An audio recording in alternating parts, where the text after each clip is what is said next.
Welcome to the ArcFlash podcast, sparking new ideas in the data center world. I'm Kevin Aboden. And I'm Jabez and welcome. We're here to provide a balanced, nuanced, and hopefully unbiased view on the state and most pressing topics affecting the data center and hyperscale cloud industry. We want to see our industry succeed, but we're also not naive cheerleaders nor doomsayers. What we ultimately believe is the best way forward to see the industry experience sustainable growth is by addressing and being transparent with the challenges and sharing the key themes and trends that are unfolding in the sector. I've been covering this space as an industry research analyst since 2011 and currently lead the data center and hyperscale cloud research practice at Structure Research. And today, I'm super excited to welcome a good friend, good industry friend of ours that we've known for many, many years, Michael Elias from TD Cowen. Welcome, Michael. It's great for you to join us today. Definitely. Thank you very much for having me, and it's great to be joined by two great friends in industry. Yeah, and want to jump right in. Your piece that you guys published not too long ago alludes to a tsunami of data center demand, and you pointed to 2.1 gigawatts, which for our viewers or listeners, that's 2,100 megawatts of data center leases signed. Just I think it's just in the first half of this year. Michael, what's been the reception since you guys published that piece? It must have been crazy. Yeah, so for a bit of context, I'll say this is, as part of my role as a research analyst at TD Cowen, I'll do deep dives into the industry to get the latest sense of what's going on. And the old saying, the more you dig, the more you find. Well, certainly that was the case when I was making my calls this time around. Um, Saying 2.1 gigawatts of leasing within a 90-day period, that is, for those of us who've been following the space for a while, that's quite a lot of leasing. When I put that out, I had conviction in what I was saying. I was surprised that the reception was, you're actually understating the magnitude of demand. And what was more interesting is, as I did that, I said 2.1 gigawatts. It was a build up based on specific deals that I was aware of. Now, naturally, as you think about, this being a global business, you don't catch everything. But the fact that I was able to get to that number just with what I was aware of, that really spoke to what I felt was a meaningful inflection and re-rating in data center demand higher. And the reception, I would say afterward, just really reaffirmed what I thought coming out of all the calls that I had done leading up to that report. Yeah, wow, that's to your point a conservative estimate, which is kind of insane in my books. And I'm sure all the listeners are curious, like where are you getting this from? How did you arrive at this 2.1 gigawatts? You mentioned earlier about speaking to industry participants, but can you tell us anything more about that? Yeah, so what I would say is, or similar to other industries, the data center is an ecosystem, right? So you have many people who touch different parts of the ecosystem. Whether that be on the equipment side, whether that be on the capital side, right? There are many, many different people involved in the space. So I like to get a well-rounded view across all of them, and just to be completely candid, in the process of putting out something like that, I will make over 50 calls to folks in the industry to make sure that what I'm saying is, that is correct, and cross check, because the worst thing you can do is obviously provide inaccurate information. That's something that as a research analyst, I'm very sensitive to. So I make sure to, kind of run the gamut across the spectrum. And, to the extent I do that, I feel good in what we publish. And I think the reception from the broader data center community has really shown that, hey, look, we were onto something, by being out first with that and publishing what we were seeing in the market. And as far as when we're talking 2.1 gigawatts, Yeah. how much of that was immediate take up, and how much of that it was a combination of take up and reservations or roofers? And on top of that, another question that I've been trying to figure out, certainly, I know Jabez and I have talked about this a lot, is what percentage of that was specifically related to AI as opposed to more typical cloud workloads? Because I think from the operator side, we're always trying to figure out, okay, if this is going to be entirely AI, then we need to physically structure these workloads much more differently than a regular cloud workload. Yeah, that completely makes sense. So what I would say is a few things. One is in the report, I was very careful to put that inclusive of roofers, right? And I Mhm. think as you think about what we're seeing from a broader industry perspective, I am observing the rise of what I would call the campus style deal where like look, it's an entire campus is getting taken down and that campus will consist of over time once built out, many call it 36 or even 48, maybe even sometimes 72 megawatt data centers, right? So it's important to note that that includes reservations for future capacity. But as I think about where the largest customers are, the ones who are taking down that capacity, I think there are a few things that they're seeing that are causing, let's say, this reactionary function on the leasing side. One, I think both of you gentlemen know that capacity from a power perspective is becoming more challenging, right? And in the face of having an incremental workload that's come to market in the form of AI, right, that there's clearly investment behind, and also understanding that you have an existing cloud business that needs to continue to grow and scale in order to meet customer demand, right? You're going out and you're doing much more of that large scale leasing all at once. I'd say another to the second question you asked, it's like how much of that is AI versus for adding existing cloud resources. It is tougher to say, right? I think that, you know, generally what we've observed is that when you're deploying these AI workloads, right, the power density that's associated with that is much higher or higher than what we've seen historically, right? I think if you look at it on a global basis, 5 kilowatts per cabinet is pretty much the average global data center power density. Obviously, that blends in enterprise. And then when you're thinking of AI deployments, look, I think I'm feeling comfortable right now and call it the 30 to 50 kilowatt per cabinet range with some specific deals going way higher. The reason it's harder to pin down just knowing the densities that these deals are supposed to be running at, the reason it's a little harder is as you think about some of the ways or the designs that the data center operators have, many folks build to, let's call it 50 kW per cabinet. If you're building that as your standard design, you're not going to have to re-architect, and in turn there's going to be no tell that this is an AI specific data center, if that makes sense. So as I put it together, I think, look, I certainly think there is a meaningful portion of this which is associated with AI, i.e., driving this massive reactionary function. But then it drives a derivative implication, which is hey, if everyone is going out to go get data center capacity and we know supply is incrementally constrained, then you kind of get this loop where people are rushing to market. And I've said it before, but it almost harkens back to the beginning of the pandemic when everyone was rushing out to the store to get toilet paper. Except we're talking about megawatts instead of rolls. That's a little bit of a nuance there, but that's I think kind of part of the dynamic that we're seeing in the market right now. It's the first time I've ever heard AI equivalent to toilet paper, but now I got to marinate on this for a while. That's genius. That's There's the a way. reason you're on this podcast. Yeah, that's the way I think about it. So yeah, hopefully that answers your question. Absolutely. I mean, that's a very good way to think about it. I mean, and you with the constraint that all these workloads are having, right, and the changing dynamic in a lot of these primary markets. I mean, there's an increase in pricing, certainly, 10, Yeah, 15, 20% in a lot of markets, longer timelines for new power. So I guess the question is, with all this happening right now, and similar to how the beginning of the pandemic went, does this mean that constraints are going to lead to further quarters with less absorption simply because there's very little left to take? And with all these reservations already spoken for, like, how's that going to look coming up?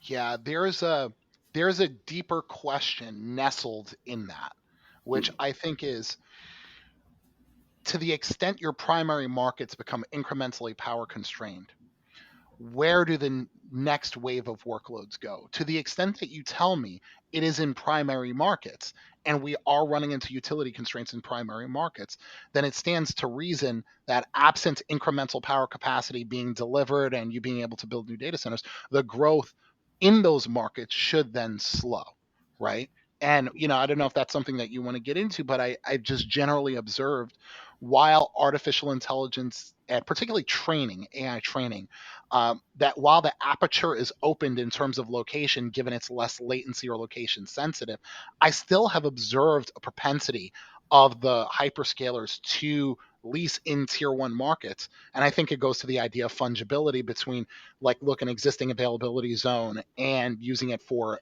AI training. Now, I think there are workarounds, specifically related to power. There are things that we can do, and one of the things that's been on my mind recently, I've been thinking about this quite a lot, is it actually comes back to a playbook which was exported, which comes out of China. Believe it or not, if you take a look at what some of the operators had done there, right? they had they recognized or they were having issues getting incremental power quotas. So what they ended up doing is buying other forms of real estate. Think of industrial as an example, and ultimately converting it to data center capacity. Well, what that does is it allows you to get power, but you're just repurposing existing electrons from the grid. You're not provisioning net new.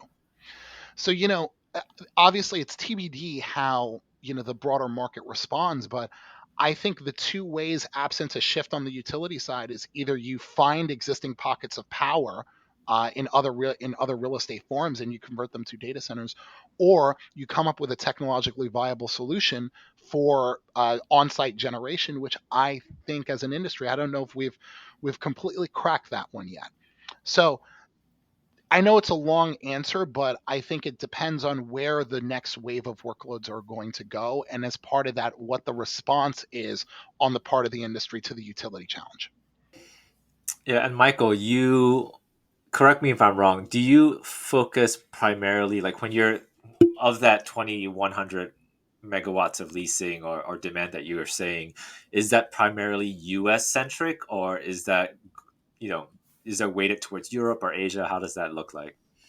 It's primarily U.S. centric. Perhaps that's just as I think about my own focus, right? Here in the states, like tend to we talk to many of the same people, so tend to focus on the U.S.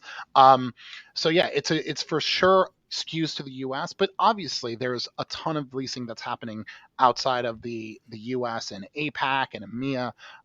I just find that it's let's say less challenging for me to do work on the U.S. market, given it is the largest and most mature market of the three. Well, that's obviously exclude, not to exclude LATAM or Africa, but that's how I think of that's how I kind of come to my data. Yeah. And are there specific markets in the US that sort of stood out to you from a demand perspective? I think you mentioned earlier that because of the adjacency to cloud regions and the interoperability between AI workloads and existing cloud regions, tier one markets are still, like you pointed out, very desirable. Was that Yeah. true in the demand stuff that you're seeing, or are there new markets popping Yeah. up that sort of caught you by surprise? Yeah, I would say a few things. I would say one, it's definitely represents what I would call the core tier one markets, right? It's your Northern Virginia, right? It's your Dallas, it's your Silicon Valley, right? But I think that particularly if you were to hone in on the Northern Virginia market, right? I think we're all aware of some of the challenges at the utility level that we're seeing in that market. I'm starting to see markets around the periphery of Northern Virginia start to pop up in terms of leases getting signed there. And I think, like rightfully so, if you have a cloud region, right, deployed or you have it in Ashburn, and yes, you may occur a little bit more latency by going out, 50 miles or something like that, right? To the extent you're able to add and get power there, yeah, that's what you would do. Um, so I thought that was an interesting nuance. I was also seeing markets like a Salt Lake City as an example, where I hadn't historically seen a lot of large footprint demand go into that market. I started to see more deals of size happening there. Um, and also, I'd say the last thing is like I was a bit surprised by the amount of leasing I was seeing in, let's say, Silicon Valley, right, in Hmm. the broader Santa Clara area. But to the extent that we're bumping up against incremental utility challenges, as I mentioned before, there's a reactionary function to try and lock down capacity. Well, that actually starts to make sense why you're seeing that leasing start happening there. People are just taking what's left while it's on the market. Yeah, and I guess one more before I hand it off to Kevin for one of the Mhm. last few questions. But I'm always curious as to what you're seeing in terms of the self-build versus leasing dynamic from the hyperscalers. They seem to be relatively still very active in building out their self-built campuses across like Omaha, Nebraska, Columbus, Ohio, New Albany, some of the more obscure locations where you wouldn't, for me, I don't even know some of these cities that are Yeah. mentioned on these press releases. Are you seeing hyperscalers continue to augment with self building? And, my sense it's still like 60-40, like 60% leasing, 40% self building. Maybe it's more overweight in the US, but what's your sense on that dynamic? Yeah, I think this is the way that I've thought about leasing versus self builds. Is I think if the hyperscalers had perfect visibility into their capacity plan, the preference would be to self build, right? That generally I've observed that. Where I see the greatest shift to leasing is when you are behind on your capacity plan and you now need to respond and you need speed to market, right? I think as I think about what's happening in the market now, there was a plan coming into this year. You thought about what you had from a cloud perspective and what you needed to add. You see the most leasing when you're the furthest behind on your plan. And to that point, I think artificial intelligence came to the forefront and it represented something much more incremental than what they had planned for. So as a result, when you get this reactionary function, yes, you have a land bank, but if you're going to build out that capacity and somebody else has already started to build out capacity and they have a head start, well, guess what? You should go lease it and save that for when you have time to properly build it out. So I have observed a greater shift towards leasing this year. I would have actually put it at a 70-30 split, and I would compare that to about a 50-50 is what I was seeing last year in terms of the split. So you're seeing a greater shift towards leasing, and I do think it's a response to a new workload that represents a new opportunity for not only the largest hyperscalers but others in the tech space as well. And I don't know about you, but first time I played around with some of these AI tools, the first thing I did is I was like, wow, I asked it actually tell me the history of this company, and I was very impressed by what it was able to produce. So I think we all see the practical implications or the use of some of these tools, and now you're seeing the investment in being allocated towards actually harnessing some of the productivity gains that could be associated with artificial intelligence. Yeah, and to your point, I was curious if this would be a trend because I noticed something really interesting that happened. I think it was late last year, where in Mesa, Arizona, I think Microsoft sold a plot of their land that they acquired to EdgeCore for EdgeCore to develop it for them because, like you said, they're just so far behind they can't keep up with demand, and so maybe I was, I'm just curious if that's their next go to market is, hey, colo provider, you have the supply chain and the know how to build these data centers fast. Like, hey, Kevin, you guys at Edge Connects can develop our hyperscale campuses exactly how we want it. Like, take some of our land and do it, so we don't have to do Yeah, it. Yeah, that's a fair point, and I think there's an element of that of what's happening in the market. I think, as I think about some of the largest hyperscale oriented data center providers, I think what they're serving right now is as an extension of the build program of the hyperscalers. That's what I'm seeing. If you consider some of the capacity figures that are being discussed or that are being suggested by the hyperscalers, I don't think they can meet all of that themselves, at least as I think about some of the data that structure research has in terms of the land banks, right? They can't meet all of it themselves. So to the extent that's the case, then you need a partner with individuals, or you need to partner with data center operators in order to build that out. And I think that does represent an opportunity set for the data center industry, is working in close collaboration with those with your customers to deliver the capacity they need as quickly as you can.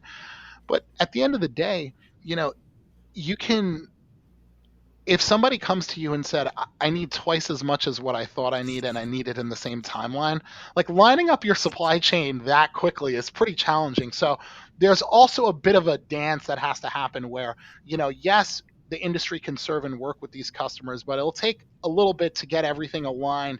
And what's the old saying, like, to get everyone rowing in the right direction? It'll take a little bit of time, but I think the industry is well positioned, to serve as an ally to the customers in that regard.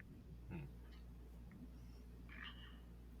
So shifting gears slightly, because I think we're focusing on the supply side, but also on the debt side. I think being that you come from the banking world, I think this has always been an issue since interest rates started ticking up. Is okay, debt's more expensive.